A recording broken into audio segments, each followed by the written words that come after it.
Hey guys, welcome to the next episode in the All-Regen Liverpool series, and this is 2043. We are in February, and this is how the league looks once again. Top of the table by 3 points this time. Again, it's been closer, it has been. Um, the thing is that this one again, I think the game now is starting to settle down. Like we've had, I mentioned this previously, where we've had a ropey sort of 10 years where all hell broke loose. We had different teams every year winning the title, and then we'd have Derby finishing in the top four, we'd have Wolves finishing in the top four, we'd have Everton finishing in the top three, we'd have Man United nearly getting relegated, sort of. We'd have Huddersfield and Southampton, them two breaking through again.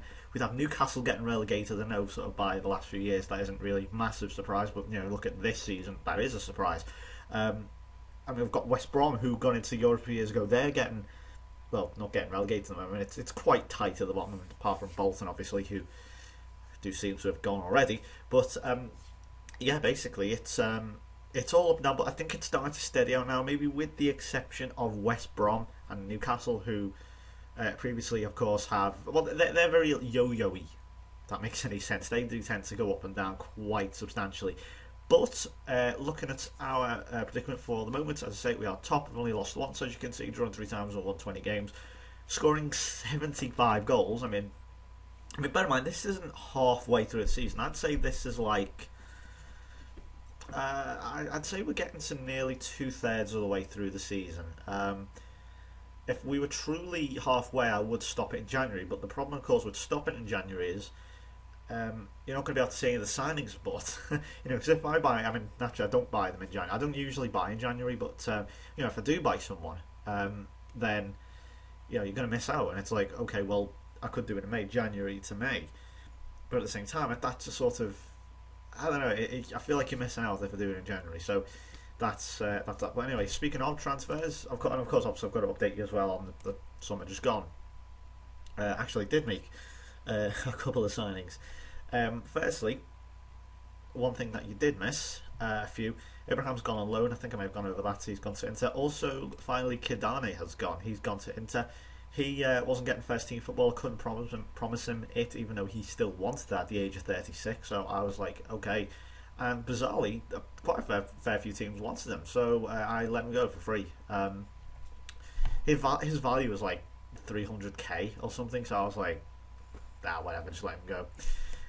This is a player I signed at the back end. Now I was a little bit wary of my centre back situation. Last season we had essentially, well, if I just show you real quick, this is Isidoro Morales. Let's go to this team selection stuff.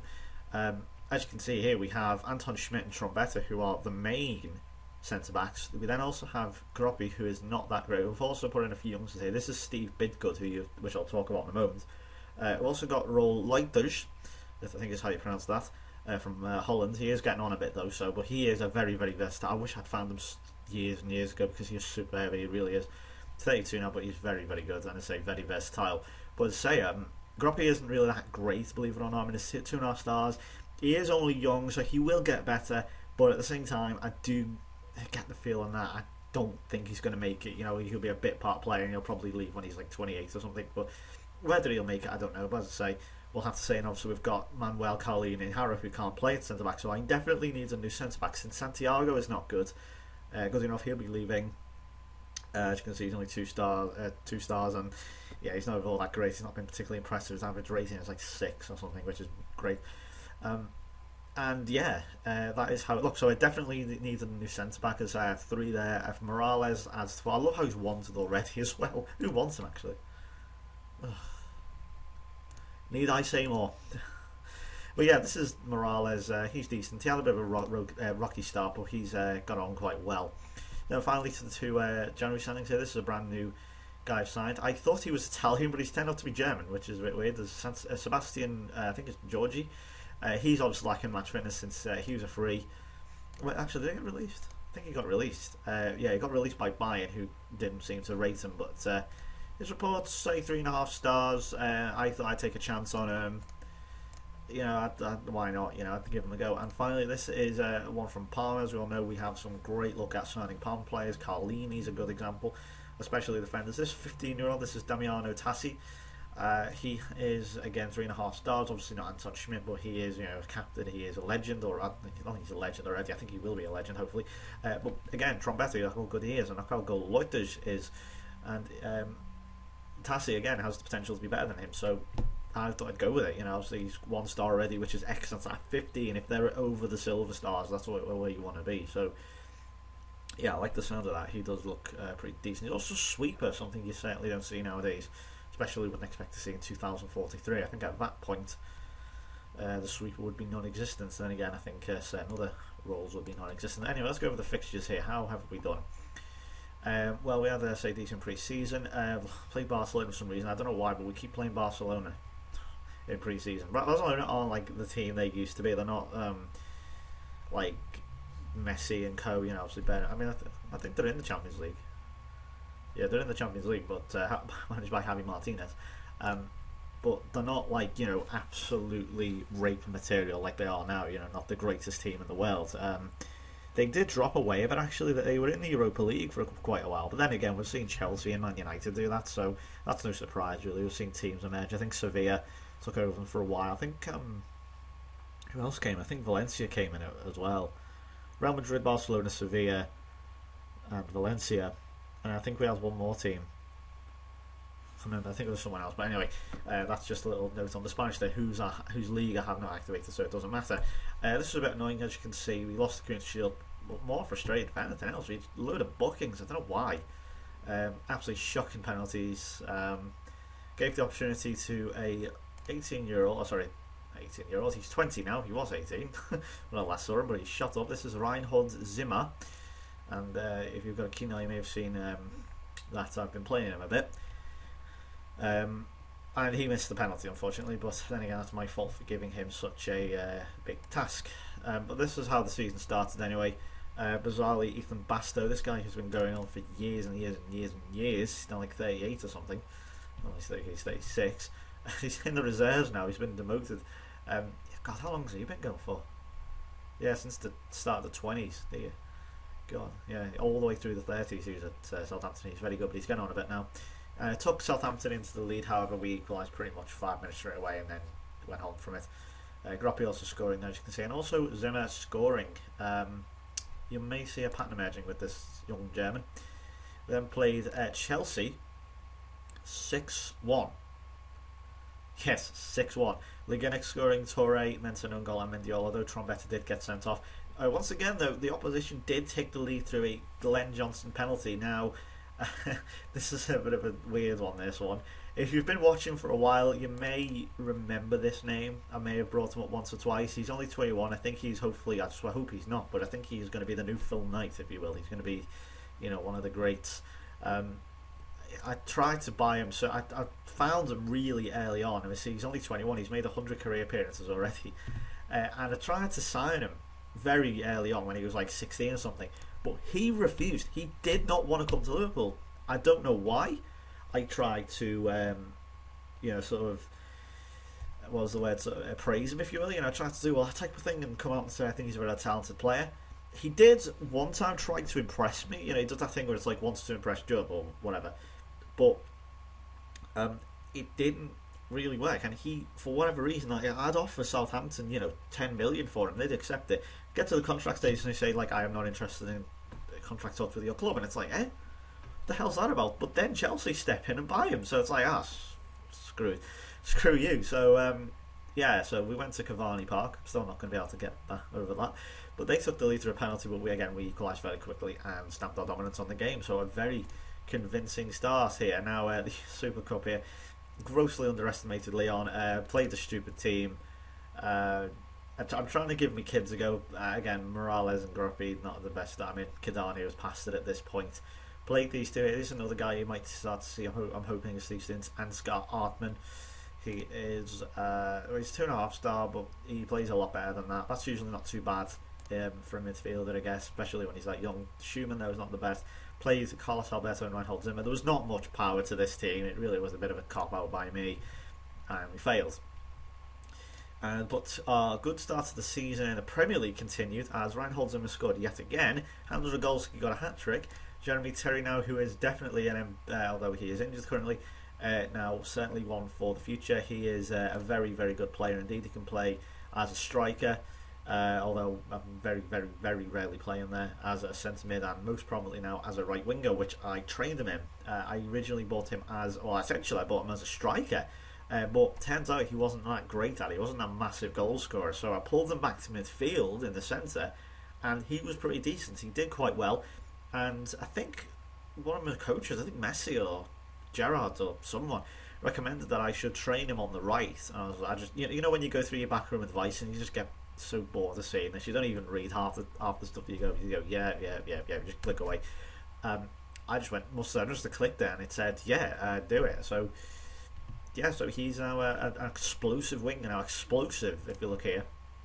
Personally, my favourite description is explosive whatever, because they are the type of players I really like. I like the impact players, the ones who are going to make a difference to your team, whether you bring them on as a sub, whether they start. They're the ones with the confidence and the ability, most of the time got the ability to really press home their ability on the other players. So I really like this guy. Hopefully he will be a bit of a beast, and Alfredo Muyo there. But again, we can see in a few goals which isn't that great.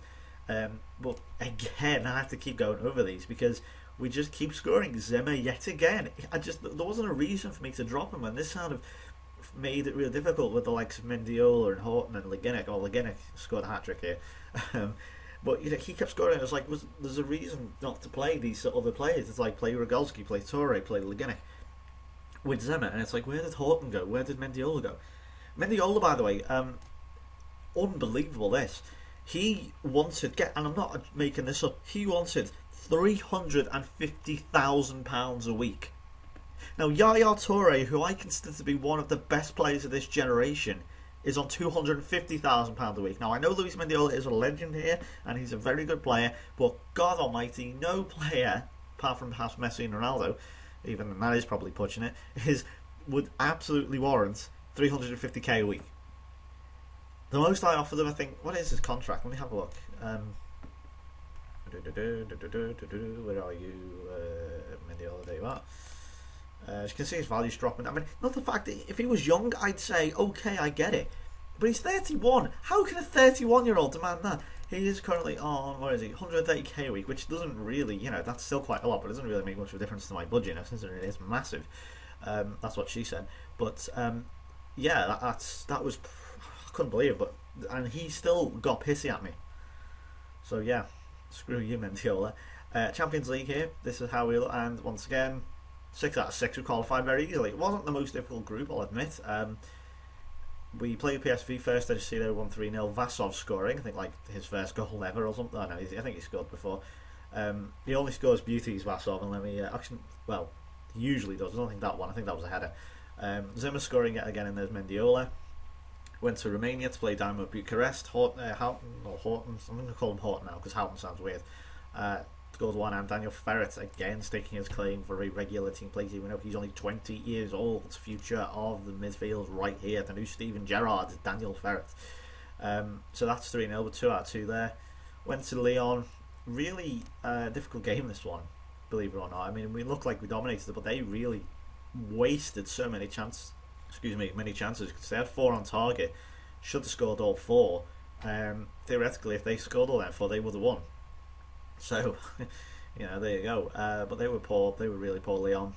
And again, it was proven at the fact that we took them back to home, and Rogalski and Groppy scored 2-1. We then played PSV in Holland. Another one, Zimmer scoring again. Now, this one I think at this point we were already qualified, so I played a lot of youngsters. Here's another one I want to show you. This is Christian Maloney. Now, it is Maloney, not like Malone, who I, of course, pronounced wrong for ages. This guy is actually quite decent. Although his reports, 2.5 stars are decent. I mentioned before, centre mids. That's what you want for a centre mid. That isn't going to cost the world. Pretty decent. But one thing, of course, the fact that they play for a favoured club, I do think that it has an impact. And if it isn't, then I don't know what it is. Maybe I'm just saying things, but I genuinely do think on this game it is a hidden thing that not too many people realise, that when a player plays for their favoured club, of course he came through the youth ranks. So naturally his favourite club is Liverpool.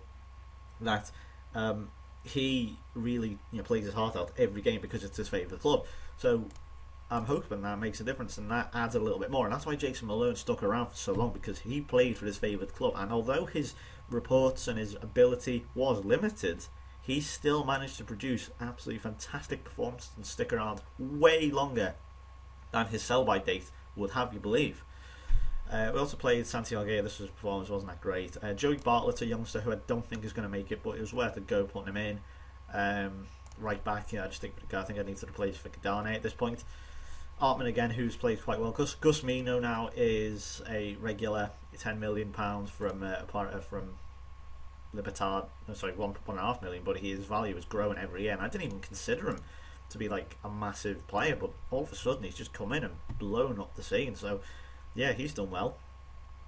So that was that. And finally, the last game here, I played almost an entirely underage team, with the exception of Mendiola, I guess Groppy and Harrop.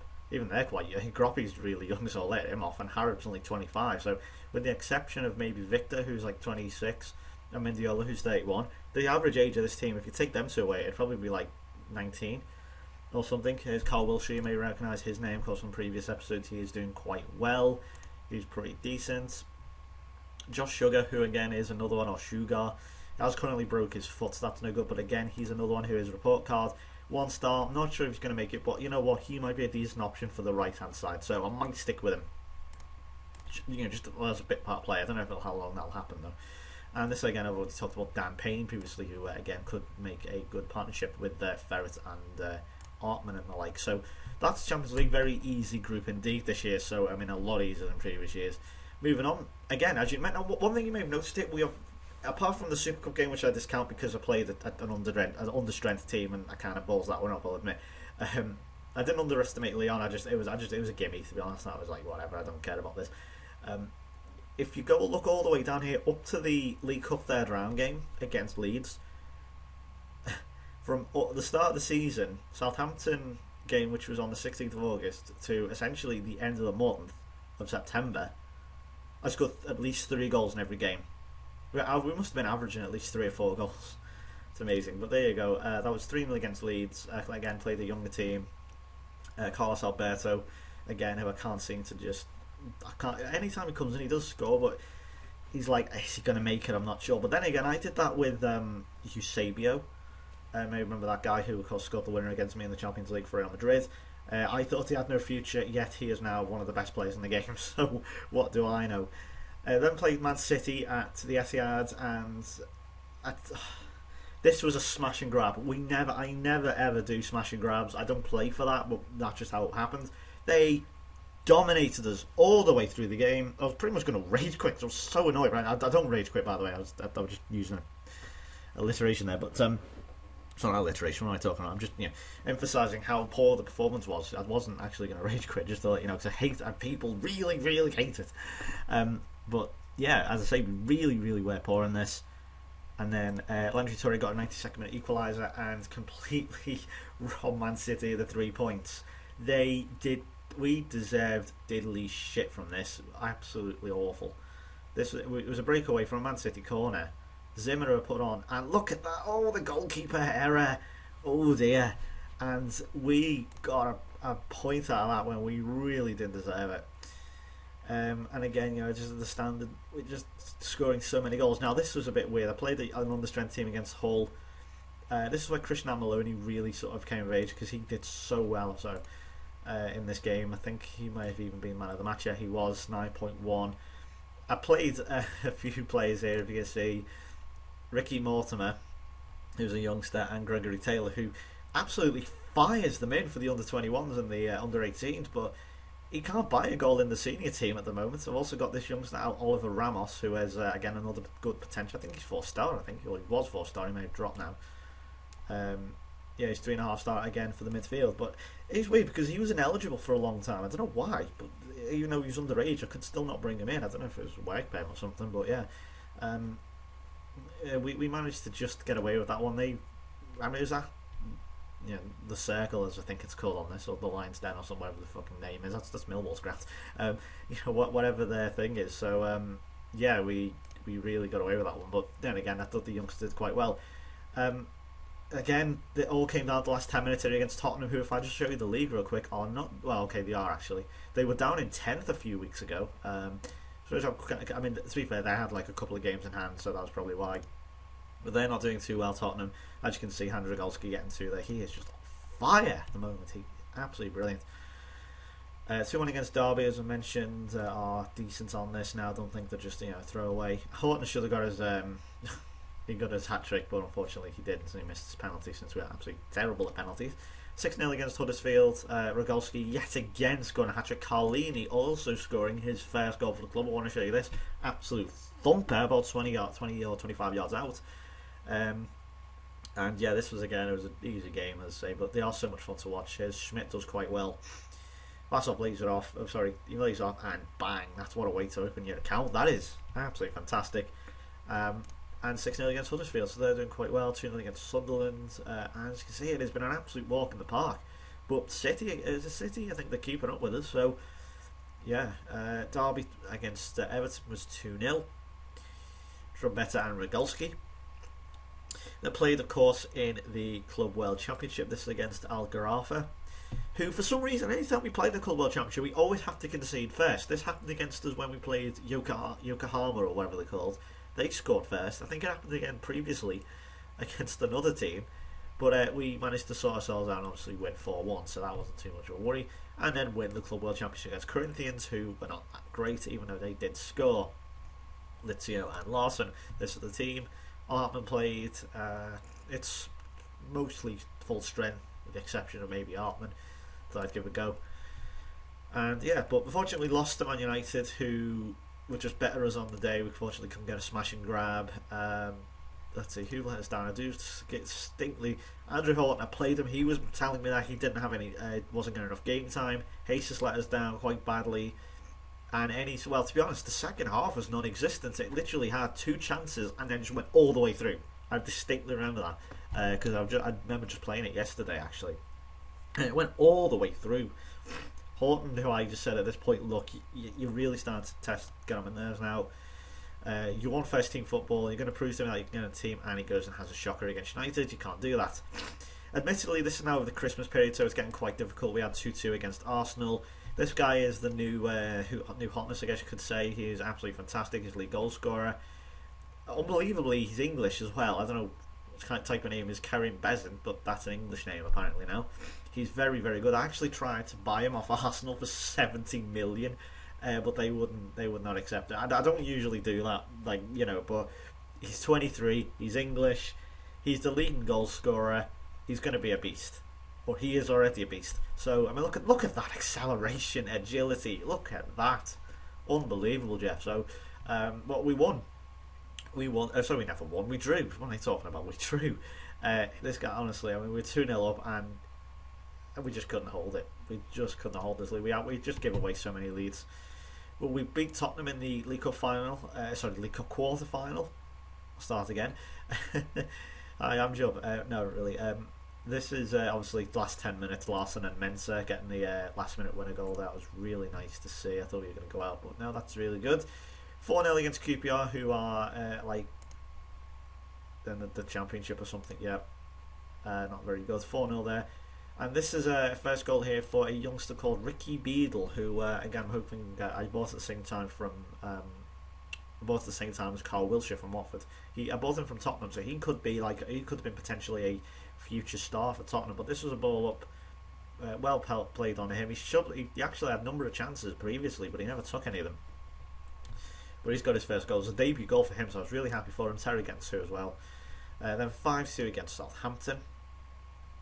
Tory getting 4. I have to show you that one. Although Southampton did get the goals. 2-2 against Chelsea, so we're starting to slip up a little bit here. So annoying again. Back and forth this one. Probably should have done better. I mean, no one particularly had a bad game. I guess Trombetta was a little bit lacking, but not major. I think Lizio probably could have done more, but there you go. And this is the final look here. We have 1-0 against Wolves. Landry Torre. Obviously, now if I said to you, where do you think Paul Molyneux is going to end up? It was obviously going to be Wolves, wasn't it? Oh, he's specialist treatment for a hip injury. What a shame. It was so obvious he was going to end up at Wolves, wasn't it? Molyneux, yeah, you see, no, you don't. Yeah, so Tory put us 1-0 up. They got the away goal in the League Cup semi-final. We haven't been in the League Cup for a while. Sorry, into the latter stage of the League Cup for quite some time. Armand got his first goal, I think, against Blackburn, so that's good for him. Terry, yet again, scoring. He's got his fair share of goals. 5-0 against Aston Villa, who, as I mentioned before, are absolutely terrible on this. I mean, they really are poor. I mean, they're in the Championship. They really, I mean, I can't emphasise how poor they are. Compared to now, anyway. I mean, I know they're not the greatest now. I know they're struggling a bit. But they've got a lot of youth. But this game, this save, they have not been able to stamp their authority whatsoever. They were never given a chance, Villa, and they've just shot themselves in the foot every season. So 4-0 against Bolton. Let's go over these last few ones real quick. Zimmer scoring again. Morales is getting his fair share of goals, actually. Never even noticed. But as I say, we beat Wolves 1-0 again. Horton this time, I think it was game over then. Obviously, Paul Mullen, you're getting injured typically. And final last game here we just saw, which I just played, was 3-0 against Leicester. Horton scoring against his old club, obviously. We play yet again Bayern Munich in the Champions League knockout round, and we will be playing Birmingham in the League Cup final and Leeds in the FA Cup round 5th round. So not that difficult, really. I mean, QPR, Villa, Leeds. I mean, that's a very respectable FA Cup run. I mean, if you look at our League Cup run, let's see who's we played. Played Leeds. Okay, so we're going to play Leeds again. Hull. Where are the next one? Well, it's delayed actually because of the Club World Championship. Tottenham and Wolves. Not that difficult. I mean, really, the only really hard game was Tottenham and Wolves over 2 legs. We can beat them. So, yeah, it's not too difficult really. And in the League Cup final, say it's going to be Birmingham, a repeat of the 2001 Worthington Cup final, of course. So, yeah, that is how it currently looks then. So let's have a look at the goal scorers. Who is the leading goal scorer? As a matter of fact, everyone is 3 players tied on there. On 13, got Rogolski, Torre and Hollerton all lined up on 13 there, which is really good to see. That is a combination of 39 goals from 3 players. Reinhold Zimmer is on 8, so that's very respectable for his first full season, I guess, in the first team. And Jeremy Terry there, who is unfortunately injured for a while. How long is he injured for?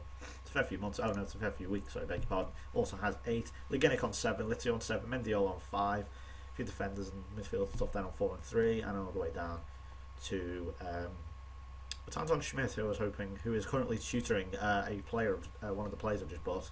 That's what you want. He said, what I find is, if you find a piece of news, I'm actually going to try and find it real quick. When I bought one of these players, let me find it. It's going to take me a while. I know. I'm sorry. Let's see. Yeah, this one here. This Tassi guy. If you ever get this, that it's like he looks to learn from the. I would recommend immediately putting them on tutorials with each other. Like, so basically, what you do is you just go to, if you don't know how to do it, it's let's get Smith. So you go to interaction, private chat. So I'll just do this real quick. I'm not going to save it. Private chats. Come on, development, and it'll say tutoring.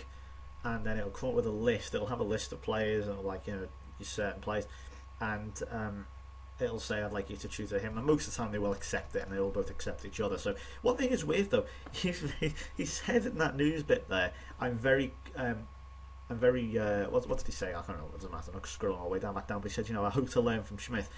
But yet when I say to him, would you like to learn from Schmidt? He reluctantly says, I will work with Schmidt. Now I don't understand. I've never seen, I don't know if you've ever seen this, but a player will always be reluctant. I hate how reluctant players are. It's like, I'm not going to bite your head off. Come on. Well, I might, but the majority of us aren't going to bite the player's head off. So I hate how sort of hesitant they are to talk to you, especially when you consider that. Where are we? Hands-on's halfway. Squad discipline's there. Loyalty to players is there. So I don't know. Anyway, that's it from me. I've talked enough, I think, for now. I will see you then for the season review of 2042-2043. So I will see you then. So, bye-bye for now.